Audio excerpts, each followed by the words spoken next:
Hi, நான் Godson. Good morning. இன்றைக்கி நம்ம எந்த வசனம் பார்க்கலாம் அப்படின்னா, நீதிமொழிகள் 18வது அதிகாரம் 21வது வசனம்.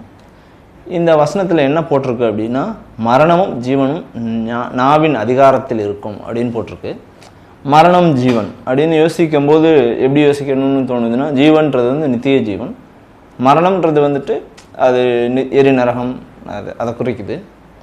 ஸோ நம்ம பலது போகணுன்றதுனாலும் சரி, நம்ம வந்து நரகத்துக்கு போகிறதுனாலும் சரி, அதோட அதிகாரம் வந்து நம்மளோட நாவில் இருக்குது அப்படின்னு சொல்லிட்டு இந்த வசனம் சொல்லியிருக்கு. ஸோ நம்மளோட நாவு வந்து எதை பேசுது அப்படின்றதுல நம்ம எப்போவுமே கவனமாக இருக்கணும். நம்ம வந்து வசனங்களை பேசுகிறோமா, இல்லை போகிற போக்கில் ஏதோ ஒன்று பேசுகிறோன்ற மாதிரி பேசுகிறோமா, நம்ம ஒருத்தவங்களை அஃபெக்ட் பண்ணுற மாதிரி பேசுகிறோமா, இல்லை ஒருத்தவங்களை வந்து இவர்கிட்ட பேசினா போதும்டா, நல்லா இருக்கும்டா அப்படின்ற மாதிரியான ஒருத்தராக நம்ம இருக்கோமா அப்படின்னு நம்ம யோசித்து பார்க்கலாம். மரணமும் ஜீவனும் நாவில் அதிகாரத்தில் இருக்கிறதுன்னு வசனம் சொல்லுது. இது எப்போவுமே நம்ம ஞாபகத்தில் வச்சுக்கலாம்.